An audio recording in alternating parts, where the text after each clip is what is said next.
Positive thinking isn't some feel-good luxury. It's a matter of psychological survival in a world designed to profit from your negativity.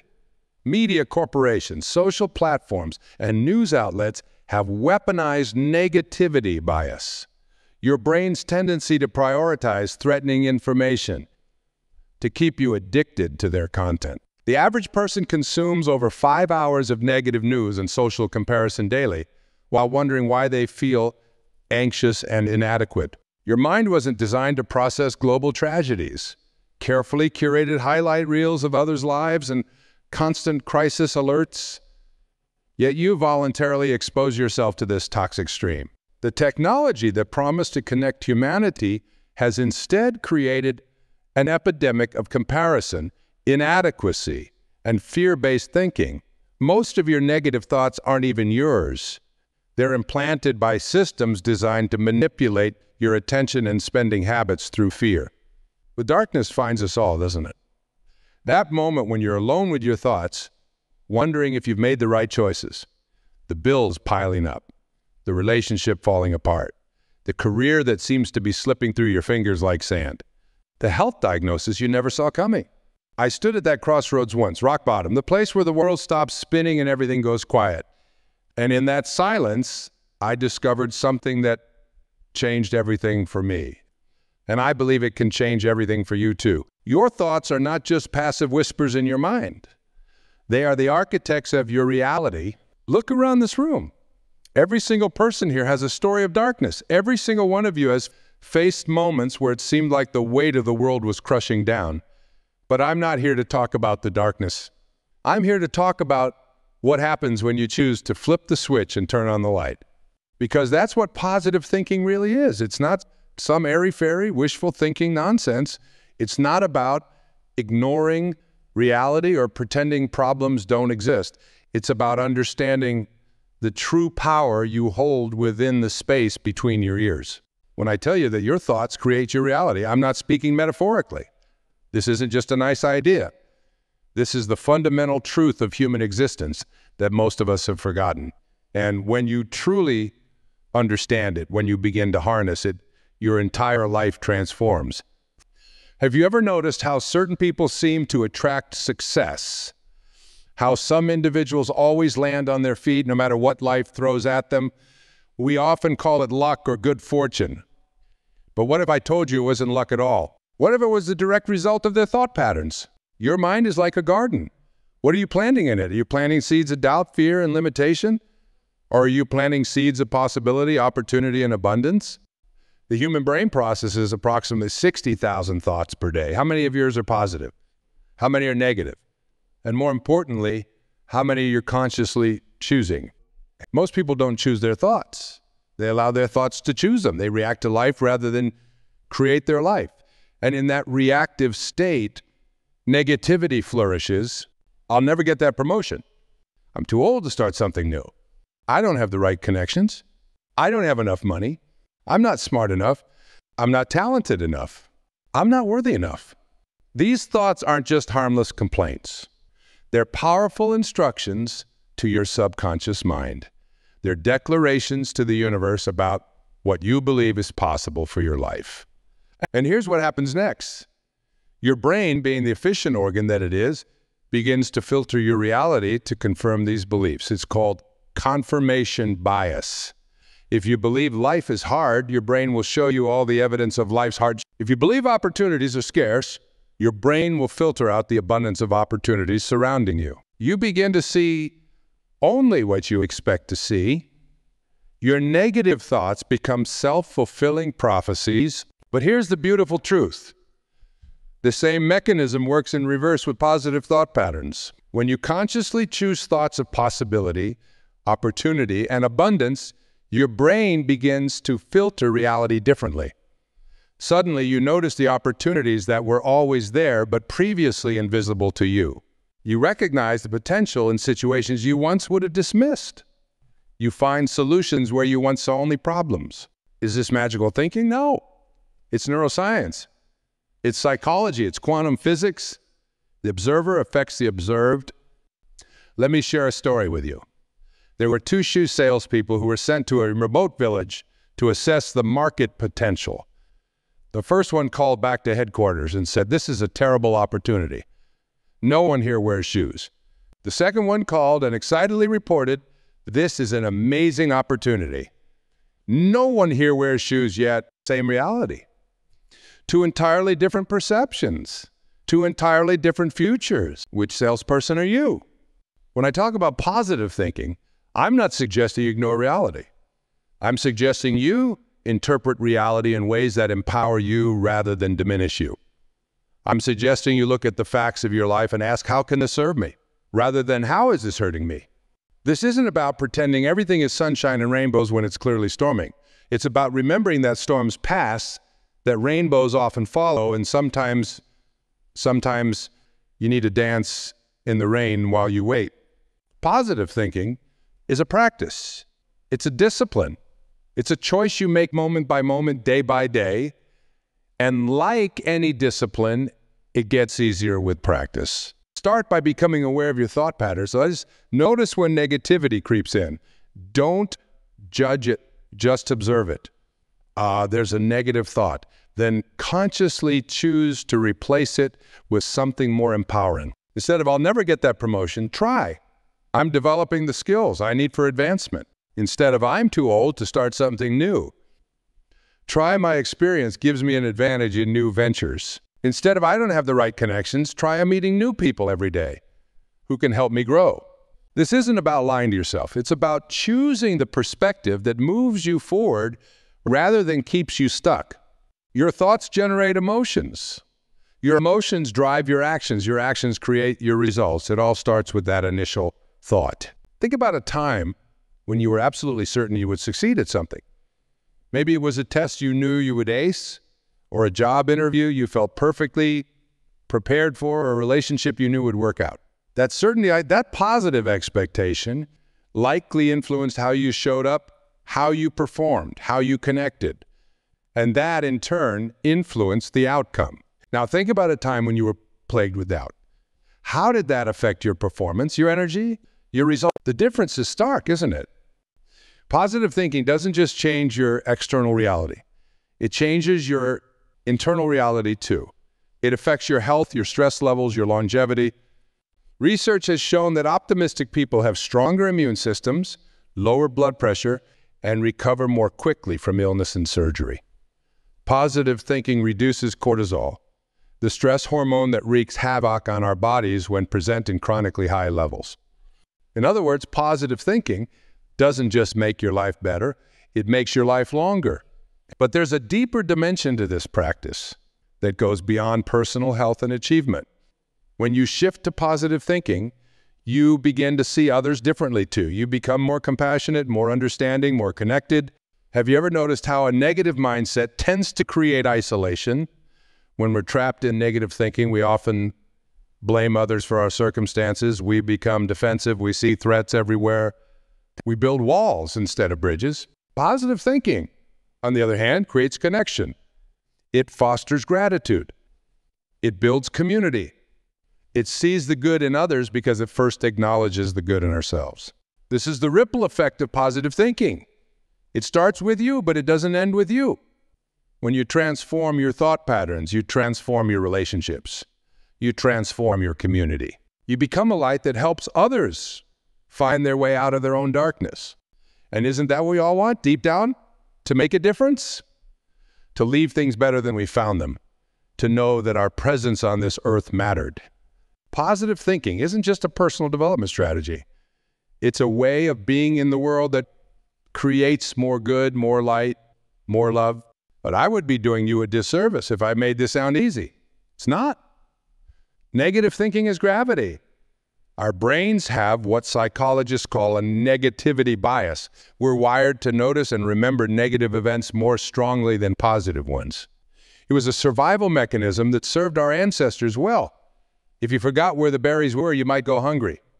If you forgot where the tigers lived, you might get eaten. But in our modern world, this negativity bias often does more harm than good. It keeps us stuck in patterns of anxiety, worry, and fear that no longer serve us. Overcoming this bias requires conscious effort. It requires vigilance. It requires practice. And it also requires community. We need each other.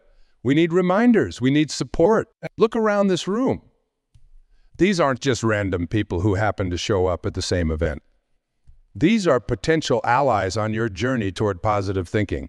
These are fellow travelers who understand the struggle because they're living it too.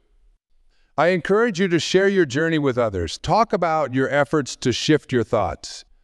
Ask for help when negativity feels overwhelming. Celebrate your victories no matter how small, and offer the same support to others. We rise together.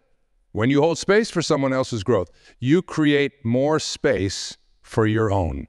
Now, I want to be clear about something. Positive thinking isn't about bypassing emotions or denying pain. Grief, anger, fear, these are all part of the human experience. They deserve to be felt, to be honored, to be expressed. Positive thinking isn't about forcing a smile when your heart is breaking. It's about trusting that your heart, though broken, has the capacity to heal. It's about knowing that even in your darkest hour, dawn is coming. Sometimes the most positive thought available to us in a moment of suffering is simply, "This too shall pass." And that's enough. The practice of positive thinking must include self-compassion. It must make room for the full spectrum of human emotion, because without that, it's not positivity, it's denial. No, true positive thinking acknowledges what is while simultaneously holding space for what could be. It faces reality with open eyes and an open heart, and then chooses the most empowering perspective available. It asks, given that this is my reality right now, what's the most empowering way I can think about it? What's the interpretation that will help me move forward rather than stay stuck? Let me ask you something. Have you ever watched a child learn to walk? It's a remarkable process. They pull themselves up, they wobble, they fall, they get up again, they take one step, then tumble, they laugh. They cry, they try again. Not once do they think maybe walking isn't for me. Maybe I'm just not cut out for this whole bipedal movement thing. They persist because they haven't yet learned to doubt themselves. They haven't yet absorbed the limiting beliefs that we adults carry around like heavy stones in our pocket. When did we lose that natural persistence? When did we start telling ourselves that we couldn't do things? When did failure become a reflection of our worth rather than simply information on our journey? I believe it happens the moment we start taking our thoughts too seriously. The moment we forget that thoughts are tools to be used, not truths to be followed blindly. Positive thinking isn't about naively believing everything will work out perfectly. It's about maintaining faith in your ability to handle whatever comes your way. It's about trusting the process of growth, even when that growth is uncomfortable. Consider the butterfly. For it to emerge from its chrysalis, it must struggle. That very struggle pushes vital fluids into its wings, making flight possible. If you were to help the butterfly by cutting open the chrysalis, thinking you're being kind, you would actually be condemning it to a life without flight. Sometimes our struggles are exactly what we need to develop our strength. Positive thinking doesn't deny this reality. It simply reminds us that the struggle has purpose, that difficulty often precedes breakthrough, that our challenges are not punishments, but opportunities for evolution. Now let's talk about the gap. The space between where you are and where you want to be. Maybe it's the gap between your current financial situation and the abundance you desire. Maybe it's the gap between your present health and the vitality you seek. Maybe it's the gap between the relationships you have and the deeper connections you long for. Whatever that gap is for you, I want you to know something important. The size of that gap is directly proportional to the quality of the questions you ask yourself. When faced with challenges, do you ask disempowering questions like, why does this always happen to me? Or what's wrong with me? Or do you ask empowering questions like, what can I learn from this? Or how can I use this situation to grow stronger? The questions you ask determine the answers you receive, and those answers shape your reality. Here's a powerful question to ask when facing any challenge. What would love do here? Not fear, not anger, not resentment, not shame, but love. What would love do when you made a mistake? It would offer forgiveness, not condemnation. What would love do when someone has hurt you? It would seek understanding, not revenge. What would love do when you're facing uncertainty? It would offer trust, not panic. This simple question, what would love do here? You can transform how you respond to life's challenges. It can shift you from reactivity to creativity, from fear to courage, from separation to connection. And isn't that what positive thinking really is? A shift from fear-based thinking to love-based. Let's explore another dimension of positive thinking. The power of your words. Your words are the verbal expression of your thoughts. They are vibrations that go out into the world and come back to you as experience. When you speak, you're not just communicating with others, you're communicating with yourself and with the universe. I can't afford that. I'm always late. I'm terrible with names. I'll never find love. I'm not creative. How often do these kinds of statements slip from your lips without conscious thought? And how might they be shaping your reality? What if, instead, you consciously chose words that affirmed your desired reality rather than your feared reality? I'm in the process of creating financial abundance. I'm developing the habit of punctuality. I'm getting better at remembering names. I'm opening my heart to love. I'm exploring my creative potential. Can you feel the difference? The first set of statements closes doors. The second set opens them. Your words create worlds. Choose them wisely. This extends beyond how you talk about yourself to how you talk about others and the world around you.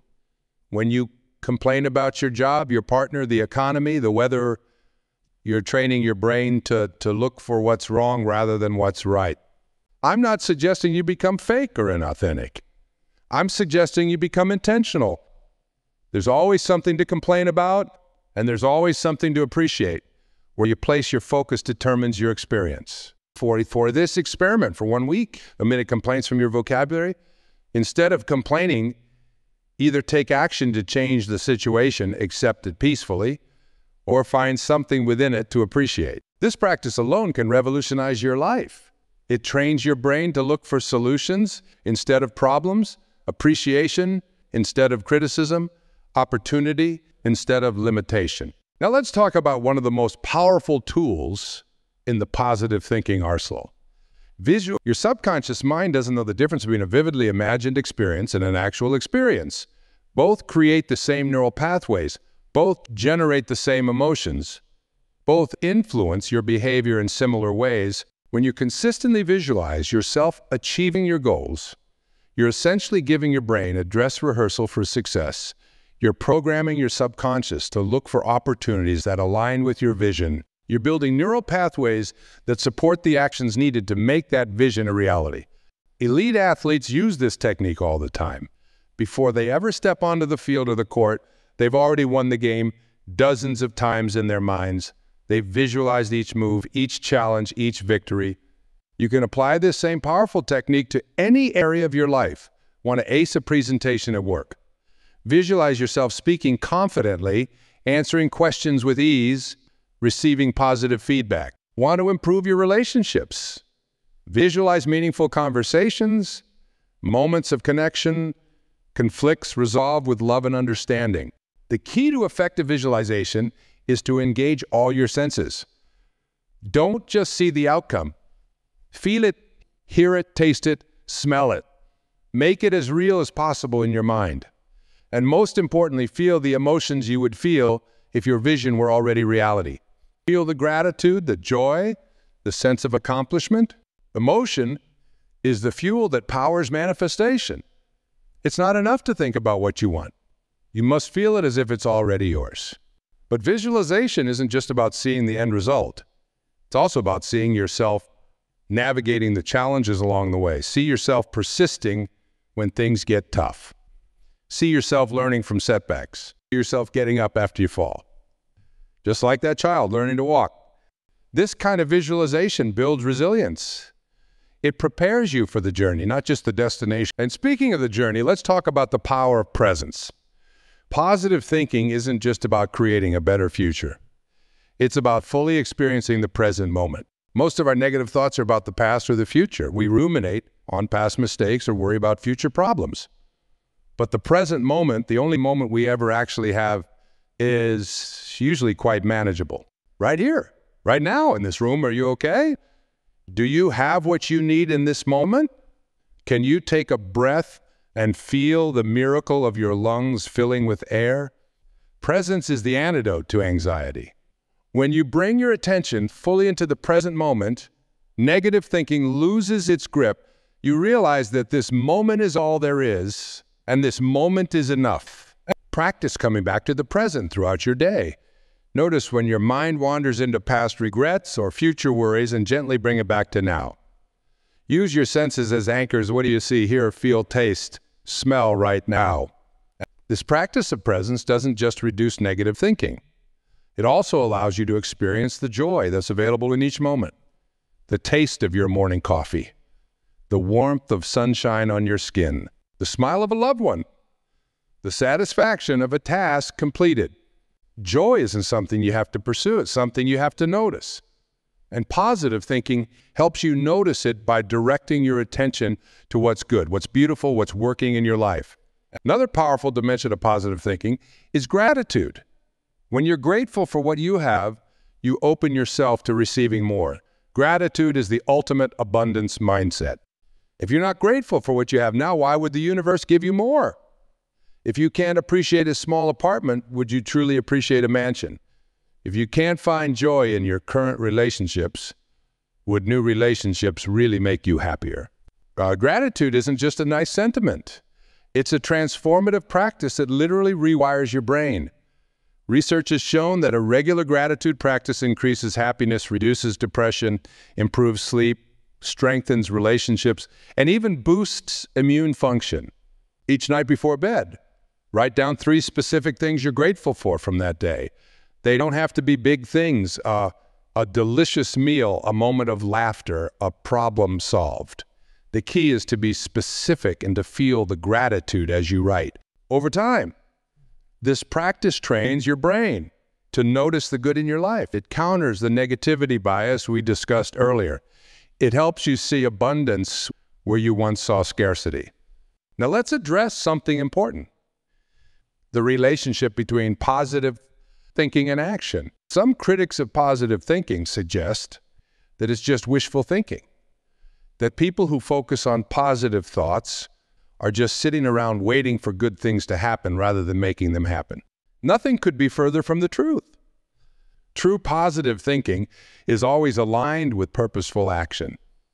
The positive thoughts lead to positive emotions. Positive emotions lead to inspired action. Inspired action leads to desired results.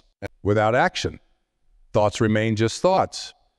But without positive thoughts, actions often lack the energy and direction needed for success. Think of positive thinking as the fuel and action as the vehicle. You need both to reach your destination. As you practice positive thinking, always ask yourself, what action does this thought inspire? What's my next step? Let me share another truth with you. Positive thinking is contagious. When you shift your thought patterns, you don't just change your own life, you influence everyone around you. Have you ever noticed how one negative person can bring down the energy of an entire room? The reverse is also true. One person radiating positive energy can elevate everyone they encounter. This is because we're all connected. We're all part of a collective consciousness. Your thoughts don't just stay in your head. They emanate from you as energy that others can feel, even if they can't articulate it.